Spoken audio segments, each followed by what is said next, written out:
topics and opinions expressed in the following show are solely those of the host and their guests and not those of W4CY Radio, its employees, or affiliates. We make no recommendations or endorsements for radio show programs, services, or products mentioned on air or on our web. No liability, explicit or implied, shall be extended to W4CY Radio or its employees or affiliates. Any questions or comments should be directed to those show hosts. Thank you for choosing W4CY Radio.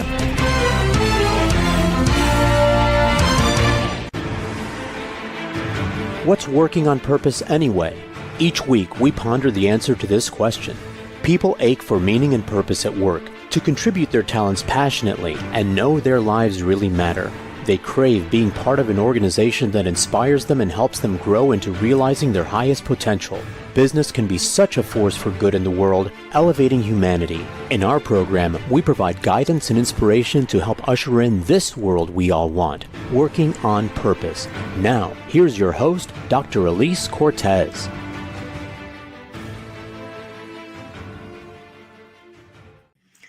Welcome back to the Working on Purpose program, which has been brought to you with passion and pride since February of 2015 already. Thanks for tuning in this week. Great to have you. I'm your host, Dr. Elise Cortez. If we have not met before and you don't know me, I'm a workforce advisor, organizational psychologist, management consultant, speaker, and author. And my team and I at Gusto now help companies to enliven and fortify their operations by building a dynamic, high-performance culture, inspirational leadership, and nurturing managers activated by meaning and purpose. You can learn more about us and how we can work together at gusto-now.com or my personal site, elisecortez.com. Today we have with us Stephen Post, PhD, a public speaker, social philosopher, and scholar in health and social sciences, philosophy, and global spirituality, as well as an opinion leader, mentor, and educator. He currently serves as director of the Center for Medical Humanities, Compassionate Care, and Bioethics at the Stony Brook University Renaissance School of Medicine, and has amassed an incredibly full and distinguished career prior. He is the author of Pure Unlimited Love, Science and the Seven Paths to Inner Peace, which we'll be talking about today. He joins you today from Stony Brook, New York. Dr. Post, a hearty welcome to Working on Purpose. Thank you, Elisa. It's nice to be with you. It's wonderful. As you know, I loved your book, and I've been looking forward to having you on here to talk about it and share with my listeners across the globe. So let's start with, since they haven't read the book yet, and I have, let's start with why you wrote this book and what's its promise. The world seriously needs love because we're so divided and we've forgotten how to smile and how to laugh and how to have a warm heart. So I wanted to write this book at this time, although I've been working on the topic for as long as I can remember, even 30 years, 40 years. I've written a number of books about love and kindness and so forth, but this one I think is the best of them all. It's written with a certain kind of depth and power and authenticity. It's written for the moment. And I love writing. I love writing things that will do good for the people who read it. Works for me. And yes, we do need this right now in the world, desperately, badly. So I am looking forward to being able to share what you have written here and hope that it will land in our listeners and viewers in a way that starts to really open their hearts and connect them. But let's talk first about calling. It's fascinating to me that you found your calling at age 17. And obviously it's very clear to me by reading your book, you've been cultivating it for a long time, along with your own spirituality, your peace, your understanding of various expressions of the ideas. And I love that you understood it, and you also had to really negotiate with your parents to let you to convince them to let you go after it. So let's hear the story of how you discovered your calling so early. Well, there is an origin story to this, and it's an interesting one. Even when I look back on it now, I'm a little bit surprised. I went to a high school in New Hampshire, in Concord, New Hampshire, and at the age of 14, I was tutoring young French Canadian kids who came from very destitute backgrounds. And I enjoyed it so much. And I knew early on that I wanted to be a teacher, which is remarkable for someone that young, but I just knew it and I had a lot of support. So life went on. But then when I was 17, I finished high school and I was home. My mentor had found me a job that summer in the Bronx, And my parents were completely set against it because they thought it was much, much too dangerous. Actually, of course, I, being an adolescent male, didn't believe it was dangerous in the least. Right.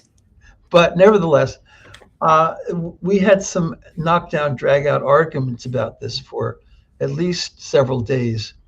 And I was headed to Swarthmore for college. And my mother, ultimately, she said, "No, Swarthmore, I'm not paying a penny for that if you insist on this job in the Bronx."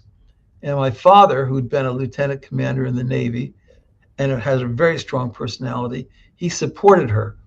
So really, at the end, I relented and I said, "Now, Dad, what can I do? What can I do this summer?" And my dad, who was the president of W&J Sloan's department store on Fifth Avenue, he said, "You can work in Bill DeBono's lampshade factory," which is in the town of Patchogue on the South Shore border. Really close to what you wanted to do. Really Very close, very close. I lasted for about 2 weeks. I drove my dad's secondhand gray Mercedes 190, which has seen much better days, to Patchogue every morning early. And I worked cutting cardboard between two very largely shaped Italian women, very nice. And Bill DeBono would look over our work with his cigar. And eventually, after 2 weeks, I realized I just am not going to do this.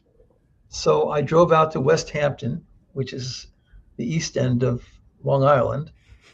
And there, I met with some of my friends, and I decided that I was going to go west because I'd had a dream about going west. And this was very much in my mind and on my heart.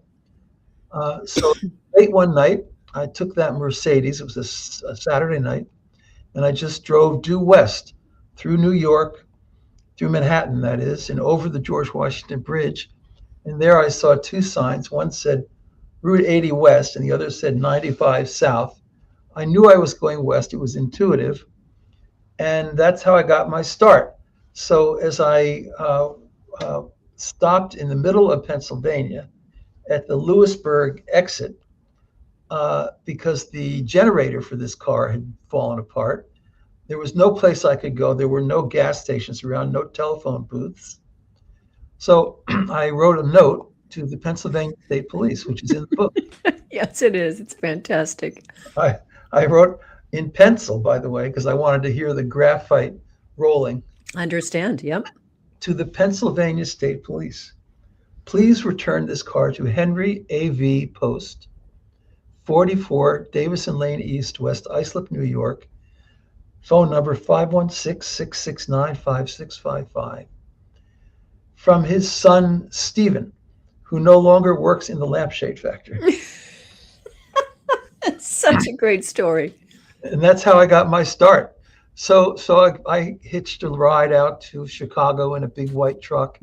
And then I had a ride with a van full of hippie types. And when I got out to Omaha, Nebraska, one of them said, "So you better call your mother. She must be worried stiff." And I did. I got out along the highway and I called collect to my mother. She picked it up and she said, "Oh my God, Stevie, you're alive. We thought you were dead." And then she said, "I can call off the Pinkertons." Now, this is really very adolescent. I said, "Mom, why did you call the Pinkertons? Didn't you get my note?" That you left for the state police. Yeah. Yeah, that's right.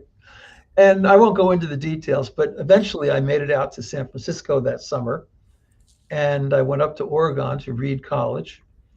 And that was really the beginning. I just knew that I had to put my foot down.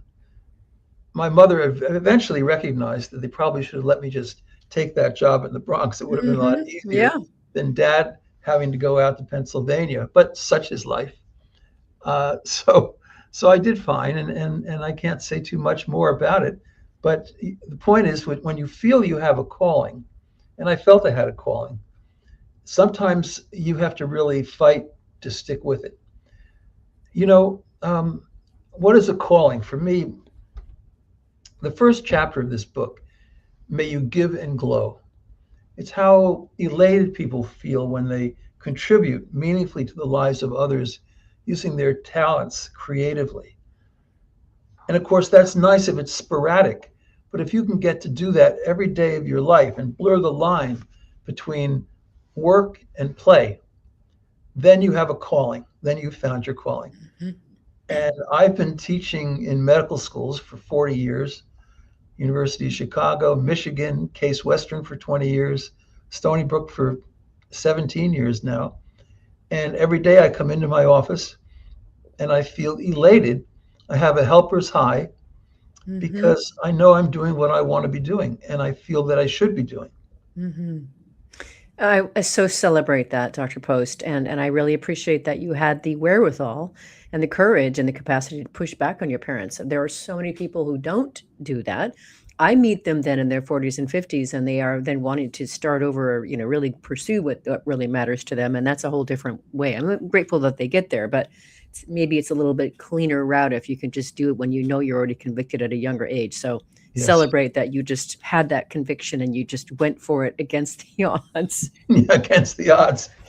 And that story did live on in my family for a long, long time. It's neither here nor there, but I'm from Oregon. We say Oregon, Uh, and I really wanted to go to Reed College, and when I was younger, so I lived a little bit vicariously through you through that experience. But that aside, so you told the wonderful story of how you knew what your calling was and how you began to pursue it, and now you spent 40 some years in it. We would be remiss if we didn't start this conversation about your book, defining about what you mean by pure, unlimited love. What is that?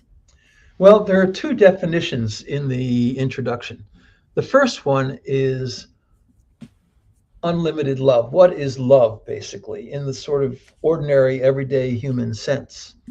And I borrow a little bit from a psychiatrist from the University of Chicago named um, uh, Harry Stack Sullivan. Yes. And he was very bright. He did amazing things. And he had his struggles, but he defined love as follows: when the well being and the security of another is as real to you as your own, and sometimes even more so, you love that person. Mm. So that seems pretty workable. It doesn't rely on ancient languages. It's fairly matter of fact. You could use it with an old friend in Starbucks who's having a hard time. You could do it with your kids as they grow older and have to figure out life. But that's basically what I use as a definition of love. But then what about pure, unlimited love? That's a different matter. Hmm.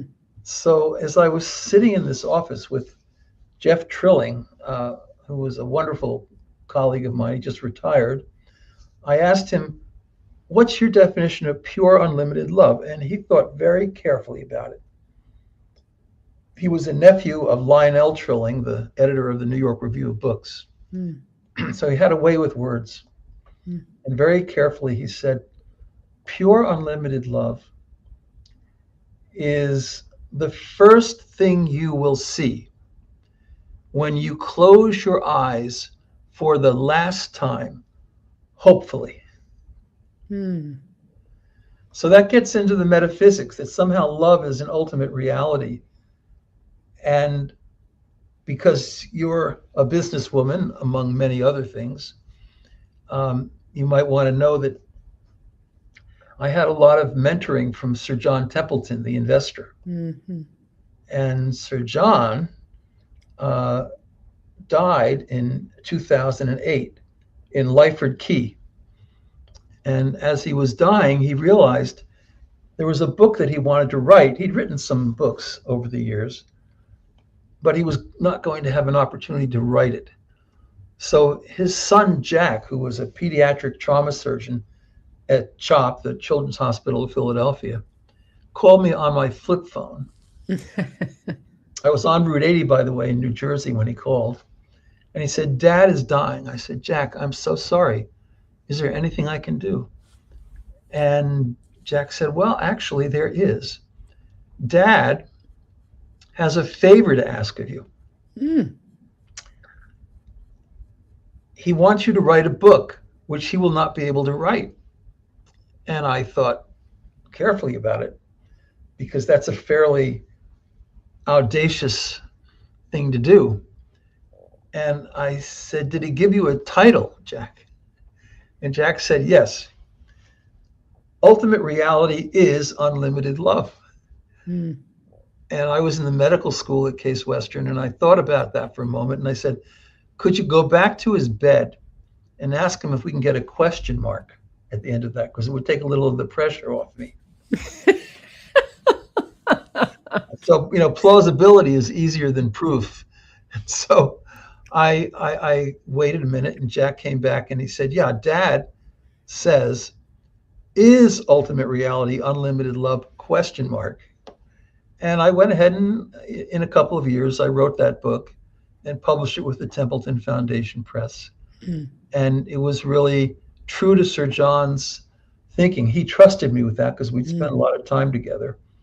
And so that's a wonderful thing, to be entrusted with someone's legacy in that way. It certainly is. That is so beautiful. And what a wonderful way. Let's let our listeners and viewers reflect on why you wrote this book, why it's so important, and let even that definition of pure unlimited love sink in a little bit while we take our first break. I'm your host, Dr. Elise Cortez. We've been on the air with Dr. Stephen Post. He's a public speaker, social philosopher, and scholar in health and social sciences, philosophy, and global spirituality, as well as an opinion leader, mentor, and educator. We've been talking about where this book came from and why it's important to him. After the break, we're going to start diving into those 7 paths that he talks about in his book. We'll be right back.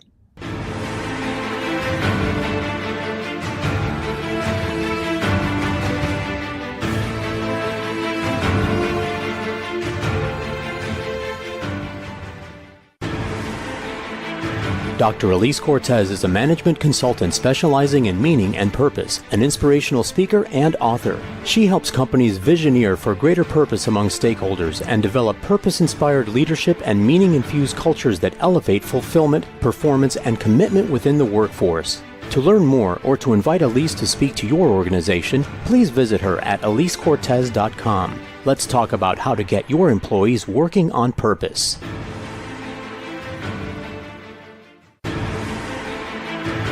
This is Working on Purpose with Dr. Elise Cortez. To reach our program today or to open a conversation with Elise, send an email to Elise, A-L-I-S-E, at elisecortez.com. Now, back to Working on Purpose.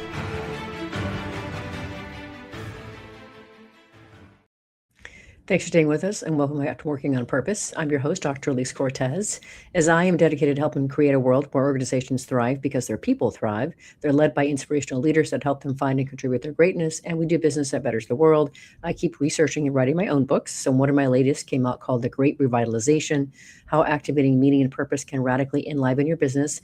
And I wrote it to help leaders understand today's diverse and discerning workforce. What do they want from you? And then I give you 22 best practices to equip you to provide that through your leadership and your culture.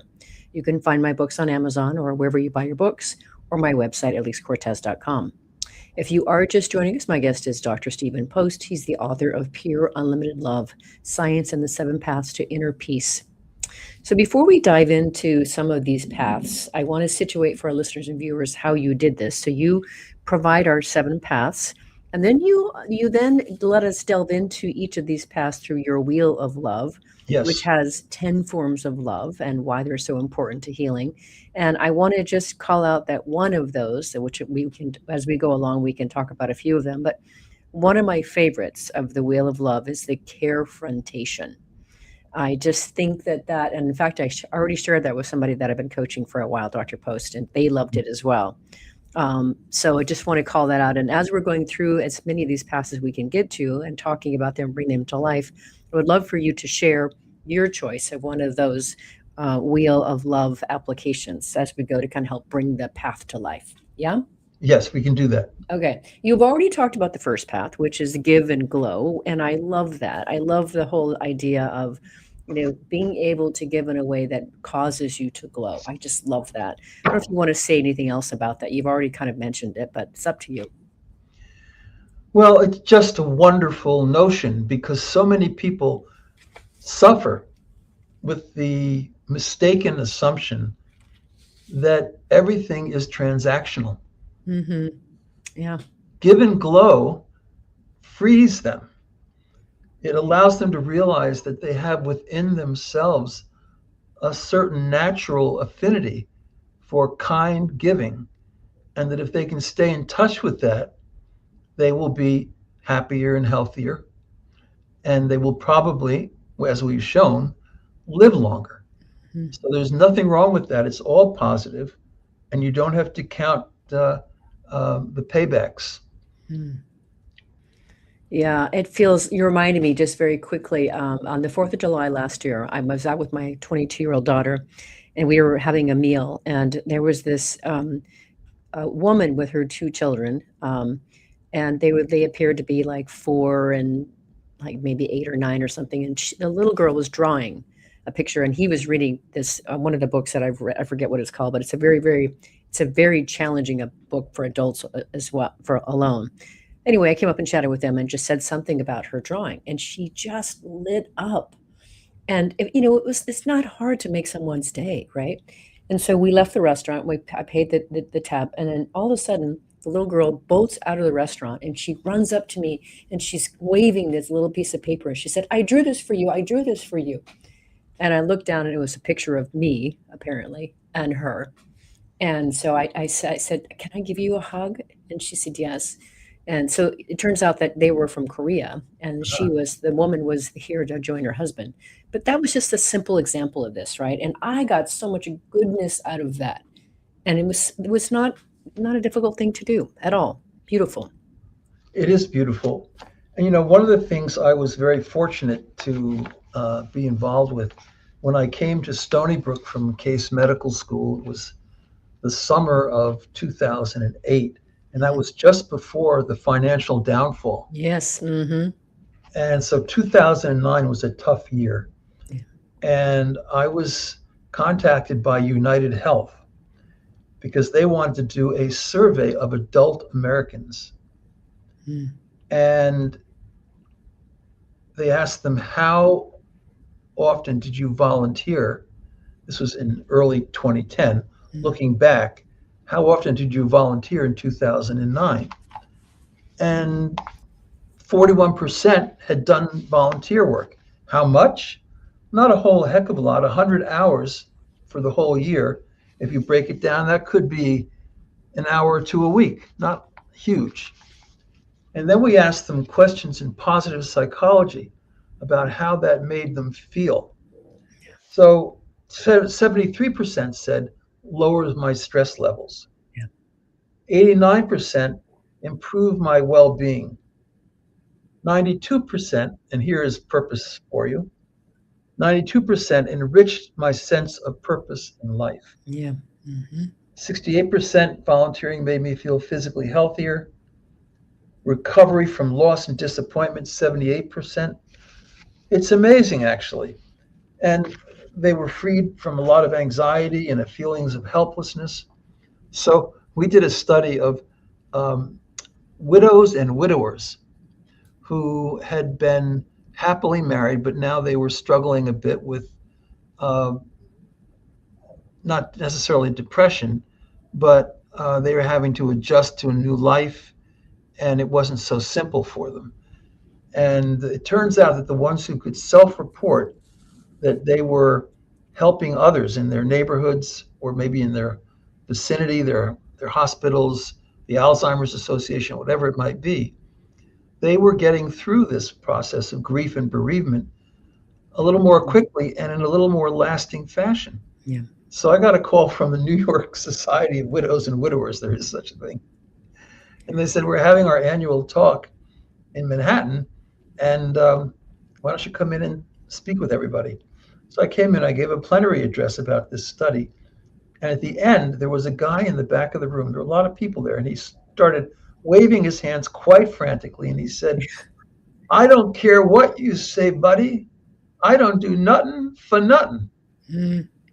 And there you have it. And what I realized was that he was so caught up in that attitude. I said, are you happy? He said, no, I've never been terribly happy.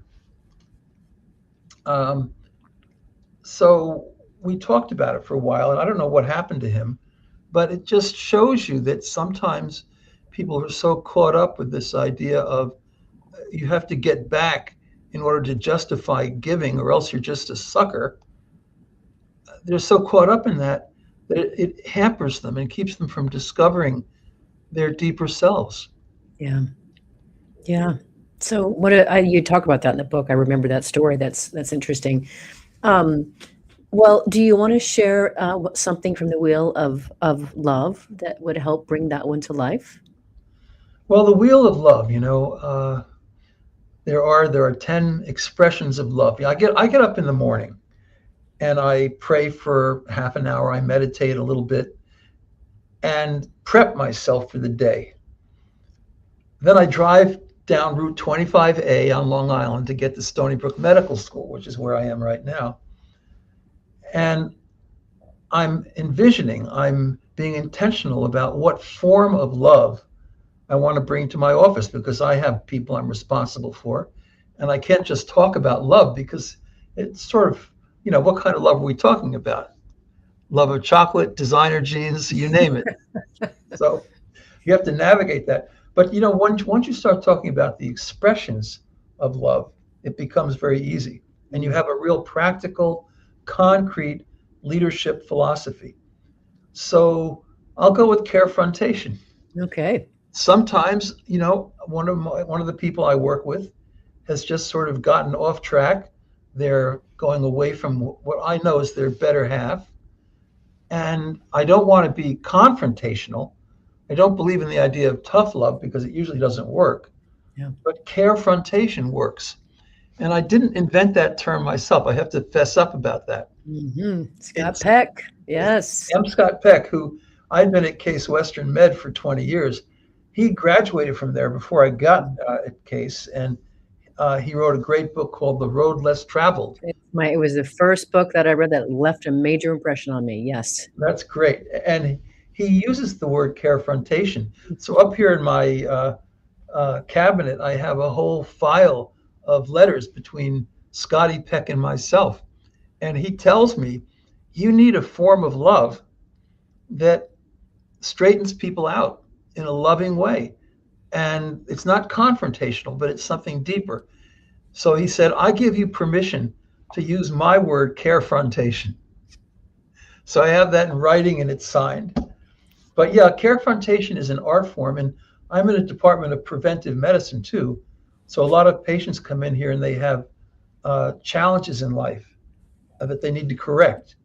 And what you have to do is, very respectfully, you have to ask them, are you ready for change?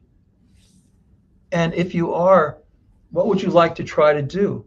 Give them a chance in a caring way to feel loved and engaged autonomously as they figure out how they can solve some of their problems. And then I ask them to write it down and come back in a couple of weeks, which works. So carefrontation is an art form, and we need it. People have gotten so confrontational in our culture. It's hard to imagine that some of our lives could go on in this sort of an environment at all. Right. So we either get to carefrontation as an expression of love, or we're out of business. Now, sometimes people have a great calling, but they get diverted. They get tempted by something with a little more money, or maybe a little more prestigious institution. Mm-hmm. And that takes some carefrontation, because those are the things that really take people away from their true callings. Indeed. Well, what I have found interesting about that, using that idea with the people that I work with, the leaders that I'm out to develop, is when they think about, well, I need to have a conversation with somebody because maybe they're not performing as well as I need them to, or I need them to come back closer to the mark, or whatever it is. What I already love about the idea of carefrontation is, if you have that in your mind, what you're essentially saying is, I want to have a conversation with this person because I care about them. So that's the centrality of it. Mm-hmm. Whereas if you have that feeling of, oh, I have to discuss this, I have to confront this person, that's negative. So I Yes, really love the idea that you're going to have this conversation because you care about this person. And I think that's a very different way of relating with love to somebody who you're out to help elevate, certainly from the vantage point of leadership. exactly. Couldn't be more the case. Well, there are many, many others. I want to get through as many as we can here, but I do wonder if you can distinguish. We were talking about this first path to love, as which was give and glow. Your another path that you distinguish is may you heal with kindness. How is that one different from give and glow? Well, it's related. A lot of these things are related. Hmm. But I'm in a hospital setting here right now, and I've been in medical settings for most of my life. And people come into medical school because they really want to be kind and caring and compassionate and take good care of people who are otherwise vulnerable. Hmm. And sometimes they lose that quality. Um, they get routinized, I call it. Hmm. They go through the routine, the motions Hmm. Hmm. of helping patients, but they lose all the energy of love because love heals. And so you can heal with kindness. You don't need to be a doctor or a nurse or have any degrees at all. That's important. Just our tone of voice, the way we interact with people, that is how we can heal the world. And that begins with us. It's not easy sometimes to keep up with it, and you have to do some kind of practice. That's why meditation, mindfulness, prayer, depending on your tradition, can really be helpful if you're thinking about how to maintain that attitude in your heart. So I love it. And all the best doctors I've ever known, and I've known a lot of great doctors, they've been known for their kindness, Hmm. for going the extra mile. A little Hmm. story there about Joe Foley, Hmm. who was the most famous neurologist of the 20th century, came from Harvard to Case Western. And he was my mentor there. He's the one who got me there. And Joe would take his students, his residents studying neurology, into a patient's room. First, he'd knock on the door. He'd tell them to make sure that the patient was clothed. Hmm. Then they would walk in, and Joe would sit down, making eye contact with the patient at their level, and he would ask, "Is there something that I can do to make your stay in this hospital, in this University Hospitals of Cleveland, a little more comfortable?" And one of these patients I described in the book blurted out she'd had a stroke and no one knew she could talk at all. She blurted out, "I would really like some iced tea with lemon." Yes. Dr. Foley went out into the Yes. hallways and he got that iced tea with lemon and he brought it to her. And it was absolutely mesmerizing for all of his students to see that. And Bob Haney, who's in the book too, Bob is a great human being, a physician. Bob never forgot that. He said it shaped his entire career. Just seeing Dr. Joseph Michael Foley, Hmm. great Dr. Foley, um, approach a patient with that level of humility. Hmm. Mm. I love that in the book. I remember that story as well. Let's let our listeners and viewers also reflect on that while we take our break. I am Dr. Elise Cortez. We're on the air with Dr. Stephen Post. He's a public speaker, social philosopher, and scholar in health and social sciences, philosophy, and global spirituality, as well as an opinion leader, mentor, and educator. We've been talking about a couple of the paths to pure unlimited love and also how to apply them in the real life. After the break, we'll continue the conversation. I will also continue and share a little something about my recent experience since we're talking about medicine and love. We'll be right back.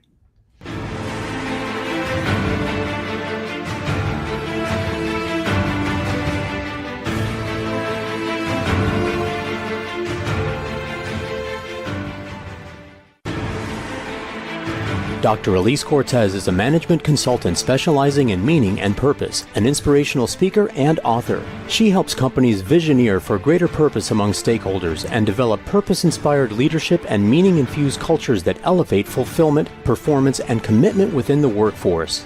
To learn more or to invite Elise to speak to your organization, please visit her at elisecortez.com. Let's talk about how to get your employees working on purpose.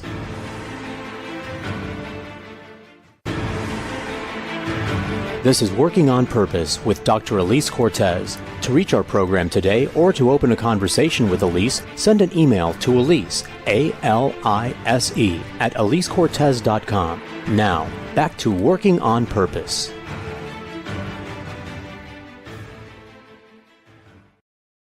Thanks for staying with us and welcome back to Working on Purpose. I'm your host, Dr. Elise Cortez. By now, you know that this program is dedicated to empowering and inspiring you along your journey to realize more of your potential. So if you want to learn more about how we can work together to help you elevate yourself through the Gusto Now Academy for leaders and individuals alike, make your way to gusto-now.com and then go to the training tab and you can find the academy there. If you are just joining us, my guest is Dr. Stephen Post. He's the author of Pure Unlimited Love, Science and the 7 Paths to Inner Peace. So I wanted to share just a little bit, as I mentioned before the break, since you know that I just recently had emergency surgery in December, obviously clearly unplanned. I got to experience and be on the other end of that kindness that you were talking about. And it definitely facilitated my healing. And I was often amazed at what the staff was doing, what the nurses did to try to make me comfortable, to listen to me. It was really amazing at what they did. And I really got present too, because I really haven't had to stay like that in the hospital before. Just what a beautiful, caring profession medicine really is, especially when practiced with love and kindness. So I just wanted to share that. I was 6 days in the hospital and they really made it beautiful for me. That's wonderful to hear. Yeah, it was. Bravo. It was amazing. So not that I want to go back in the near future or anything like that. I did go back to tell them all thank you once I was, upright and, moving about, but not that I want to return visit. Okay, so I cannot let you off this show because it just wouldn't be right if we didn't talk about one of your 7 paths, which of course is May You Follow Your Callings. We've already talked about that somewhat with your own journey. But a couple of things that I just wanted to call out from your book that really spoke to me that I would love for you to comment on. And this is why I want our listeners and viewers to get more present and connected to this, because if you don't know your purpose yet, or you're not connected to it, this just may help you. But, this idea that you talk about is that, a calling is more than just a job or an occupation. It's a feeling of being beckoned to draw on your abilities. And that is what I have experienced, that feeling of being compelled that I must do this, and that I was obedient to it. And you say, just as we have a unique that what we have is unique so just as we have a unique something about ourselves, there's this effervescent energy that can, if we don't live our purpose, it never really engages with the world. And then therefore we don't really get this opportunity to really reach more deeply into our potential. And that's what I wanted to speak to, is what I've learned is what for me is, and for others is, there's something about the notion of reaching our higher potential through our purpose that I think compels people about purpose, but they don't understand that, they just feel it. So could you speak a bit more to this notion of may you find and follow your callings in that vein? Yeah, so to find your callings, we have a lot of young people who volunteer in this hospital, and I sometimes debrief with them. And they're doing all kinds of things for the first time. They're high school students, for example. They might be in this department for a week. They might be in the surgical suites for a week. They'll do different things because they want to try to explore and find out what they feel strongly about and what they feel draws on their talents. Mm-hmm. So volunteering is very important. Yes. Give and glow, is so key, because you can also discover yourself in that process. Yes.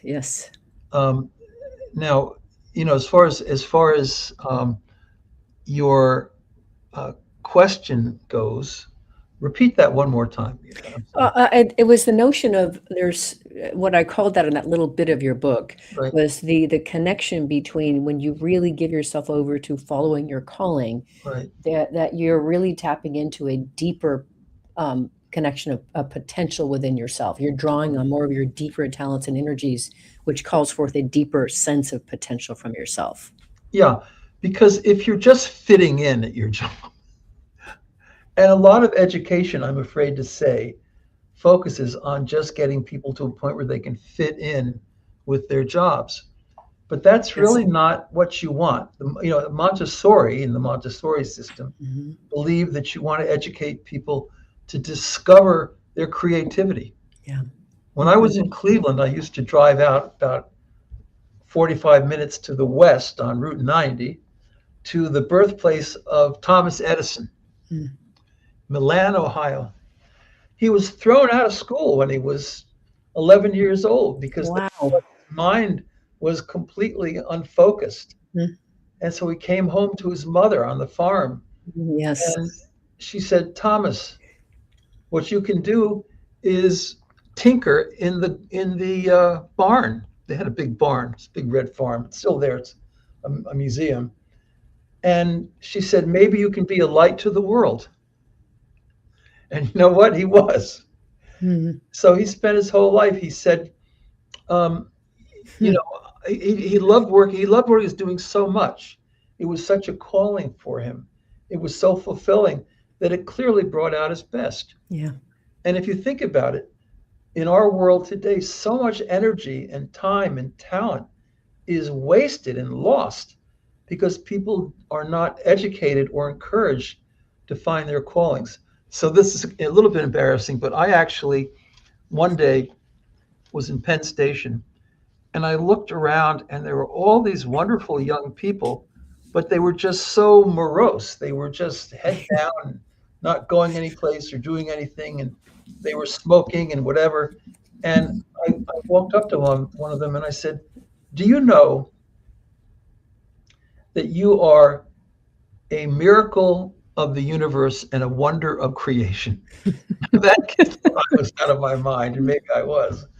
But we talked about it for a while, and I told him that I think everybody has these special, unique gifts, and our calling in life is to find out how to utilize them in the service of others. And that's what Picasso said.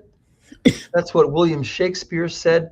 If you look at philosophy and theology over the centuries, that's what it's all about. And if you can do that and stick with it and not be diverted or tempted away from it, you will have a glorious life. Mm-hmm. I think that was another thing that stuck with me, Dr. Post, about the idea of calling was that it does speak to that you're calling from or pulling from your best talents. This is the best of you that you're putting forth.